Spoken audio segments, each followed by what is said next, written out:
Abbaan sirba bulloo namaaf sagalee ta'anii bu'aasaa arguu caalaa wanti nama gammachiisu hin jiru jedhanna. Artist Yoosan Geetahuun welluuwwan kilippiidhaan hojjete kanneen akka keenya yeroon sossoorii waatu jira waatu sadii obsee jaanii fi kanneen birootiin yeroo dhiyoos artistoota beekamtii addaa argachaa jiran keessaa isa tokkodha.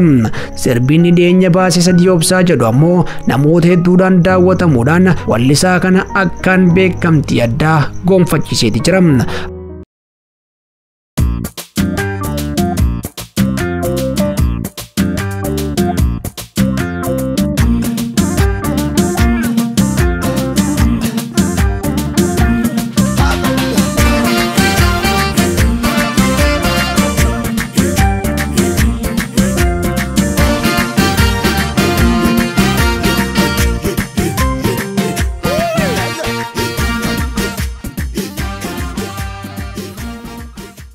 Artist Yoosan Geetahuun kibba lixa Shawaa aanaa Sanqalleetti kan dhalate mana barumsaa kutaa tokkorraa kaasee hanga sadarkaa lammaffaatti magaalaa Tulluu Bulloo mana barumsa Fiixawuraarii Habta Gorgis Dinagdeetti barate. Mana barumsaa sadarkaa lammaffaa erga xumureen booda Yuunivarsiitii Jimmaa seenee barnoota aartii akkasumas barnoota biizines administreeshin jaamuun digirii lamaan eebbifamee wayita bahu waggaa tokkoof aadaa fi turizimii Oromiyaa keessatti hojjeteeti ture. Ergasii immoo welluuwwan miira hawaasaa fi jiruu fi jireenya hawaasaa mul'isan hojjechuu irratti xiyyeeffate. Sirbi haroowni artist Yoosan Geetahuuniin hojjetame sadii obsaa kan jedhus bifa haarawaan ajandaatee dhiyaate. Walleen artist Yoosan Geetahuun mata dureen isaa sadii obsaa jedhu kun erga gadhiifame ji'oota muraasa keessatti namoota gara miliyoona 6tti tilmaamamuun daawwatameeti jira. Walleen kun ammoo tibbana Jawaar Mohaammed dabalatee erga hidhamtoonni siyaasaa mana hidhaatirraa gadhiifamanii as irra deebiidhaan daawwatamaati jira. Miidiyaalee hawaasummaa irrattis namoonni baay'een sirbichaan taphachaatii fi weeddisaa waliin sirbaa ni mul'atu. Artist Yoosan kanarrattis wayita miira isaanii ibsan yeroo sirbicha baasaa turanitti fi miirri ammatti dhagahamu adda ta'uudha himanna. Wayita sirbicha hojjennee gadhiifnu akka nama duula bobbeeti, amma immoo akka nama duula bobbee mirgaan galeeti jechuudhaan miiratti dhagahames ni ibsata. Miirri isaa tokko miti. Gaafa hojjennee gadhiifnu akka duulatti nama duulaa bobba'eetti, nama jiru immoo akka nama duulee mirgaan galeeti jechuudha. Artistiin nama sagaleensaa ukkaanfameef sagalee ta'ee hojjeta waan ta'eef namaaf sagalee taanee bu'aasaa yoo arginu akka waan nuti bu'aa arganneetti ilaalla jechuudhaan artist Yoosan ni dubbatan. Wanti sagalee sitee dhageettii argatee wanta barbaadde arguu caalaa wanti nama gammachiisu hin jiru kan jedhan artistiin kun miirri isaatis tokko miti jechuudhaan sirbisaa hangana fudhatama argachuun akka hamilee itti horeessa ni himam. Artiidumti yookiin Yoosaanis sagalee ummata sagalee ukkaamameeti yookiin sagalee nama sagalee ukkaamameeti jechuudha. Weellisummaa jechuun sanaaf immoo wanti sagalee site sun birmannaa argatee yookiin dhageetti argatee wanti barbaaddu sun ta'uu caalaa natti nama gammachiisa. Miirri isaa tokko miti. Ergaan wallee sadii obsaa jedhu wayita ibsu ilmi namaatiif of eeggannoo sadiitu kennama kan jedhu artistiin kun gama biraatiin ammoo sumsumni sadii ta'uudhaan waa utubam.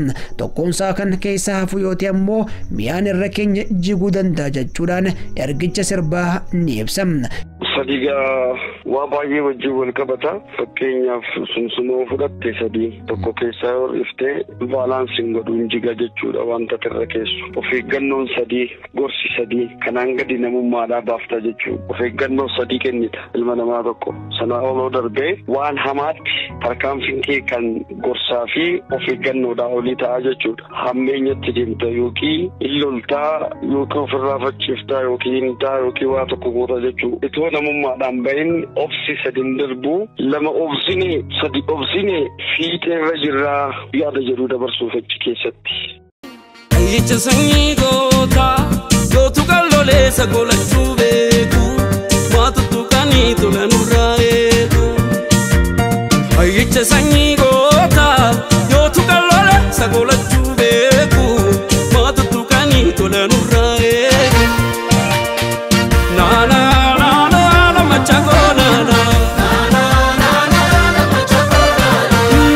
Artist Yoosaan Geetahuun gaafii bulloon maali jedhuufis wayita deebii kennu wallisaan kun sirba kanaaf mata duree sadii obsaa jedhu kennus namoonni garuu wallee kana maqaa bulloo jedhuun kaasan.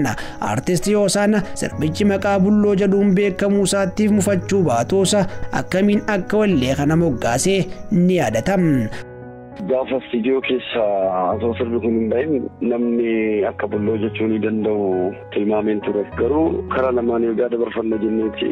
Main pointiin sirbichaas waa'ee bullooti. Ishuun akka uummataatti tures waa'ee bullooti. Qilleensis furri keenyas lafti sabiinis nuti Oromiyaa keessatti yeroo sana waa'eedhuma bullooti wanti qalbiin uummata keenyaa irraa hafaa ture. Akka sana jechuu danda'u nan beeka garuu itti yaadeen sadii obsaan kun immoo ergaan ani waa'ee bullootii wal qabatee dabarsuu barbaadeedha jechuudha. Kanattiin sadii obsaa achirra kaa'e. Maaliif falaasabichas mannichi waan beekuuf qaamni itti himamus qaamni himus waan beekuuf karaa sana ergaa koo dabarsachuu barbaadee ta'anii mata duree godhee jechuudha.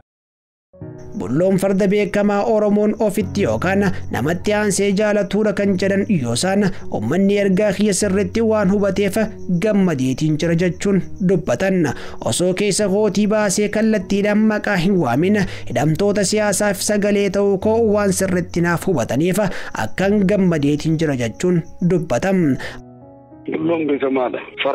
Farda jechuun immoo akka Oromootti Oromoon ofitti aansee farda jaalata yookiin namatti aansee farda jaalata. Farda sababni jaallatuufis tokkoffaa waan iddoo inni barbaadu isa qaqqabsiisuu fi wanta gaafa diinni itti dhufe isaan ofirraa qoluuf waan qaqqabsiisee waraanuuf waan fuuldura deemuuf farda kana ka jaallatuuf jechuudha. Fakkoofni farda kanaas akkuma uummanni irratti walii galee fakkeenyaaf uummanni fuudheetii waan sana bulloodhaan jawaariin fakkoonfateera jechuudha. Kanaaf immoo uummanni kiyya sirriitti waan keessa koo argatee natti fakkaata. Sana gammachuu guddaan natti dhaga'ame jechuudha. Hafuurri keenya walitti dubbate akkanatti beekuu hin danda'ama jechuudha. Sirriidha. Artist Yoosaan Geetahuun waa'ee guutuu walaloo fi yeedaloo sirba kanaa yoo ibsu hojiiwwan dalaguu irratti irra jira isaan walaloo fi yeedaloo ofuma isaaniitiif akka qopheeffatu ni himanna. Wallee artist Taaddalaa Gammachuu mata dureensaa bara baraan jedhu kan tibbana kilippiidhaan hojjetame fudhatama guddaa argate dabalatee walliftoota hedduudhaaf walaloo akka gumaacheessa ni himam. Siyaa ifaamoote dukkanaa Sona jireenyaa gammachuu kan keessi achi si ana yeroon ulfina kee galchuu. Siyaa ifaamoote dukkanaa Sona jireenyaa gammachuu kan keessi achi si ana yeroon ulfina kee galchuu. Daa'ima waggaa lamaatee sirba jaalachaa kan ture artist Yoosaan Geetahuun aartiin kennaadha malee waan barataniif qofa hin argatan jedham. Ofii isaatiifis dandeettii fi jaalala aartii ijoollummaarraa kaasee keessa isaa ture barnootaan gabbifachuudhaan milkaa'uudha himan. Aartiin kennaadha. Waan barbaadde argattu sun taane dura of keessatti argita. Kanaaf immoo ijoollummaadhuma kiyyaa kaasee daa'ima waggaa lamaatii kaasee mallattoo sirba jaallachuu maatiin koo akkan irratti argaa turan natti himaniiru. Irra caala immoo daran akka bilchaadduuf akkan hojjedhuuf kan na gargaare barnoota digirii koo lammataa Oromoo Fookland Liitireechar jedhu baradhee achi keessatti irra caala waa'ee gola hawaasa Oromoo eenyummaa Oromoon kaleessa eenyu ture har'a eessa jira karamittis deemaa jira waan jedhu kana sirriitti fiicaanii baranne. Artist Yoosaan Geetahuun biiroo aadaa fi turizimii jalatti qindeessaa hawwisoo magaalaa Sabbataa ta'uun waggaa tokkoof akka hojjetes ni himam. Biiroon aadaa fi turizimii namoota ogummaa aartii qaban akkasumas aadaa fi seenaa irratti barnoota qaban hojjechiisuu qaba jechuudhaanis ni dhaaman. Artist Yoosaan Geetahuun sirboota haala jiruu fi jireenya hawaasummaa ibsan hojjechuu irratti akka xiyyeeffatu kan himan. Walluuwwan hangammaa hojjete muraasaas ta'anii fuulduraaf bal'inaan hojjechuudhaaf karoora akka qaban ni himan. Ammaaf albama hojjechaa kan jiru artistiin kun erga jalqabee waggaa 3 guuteeti jira. Amma garuu xumurarra ga'uu kan himan. Erga albama kana eebbiseen booda immoo biyyoota alaa imaluudhaan koonsartii qopheessuudhaaf karoora akka qabuus ni dubbatan. Artistii Yoosan Geetahuun sirba tibbana gaddiisee qofa osoo hin taane sirboottan birootis kilippiidhaan miidheessee hojjeteeti ture.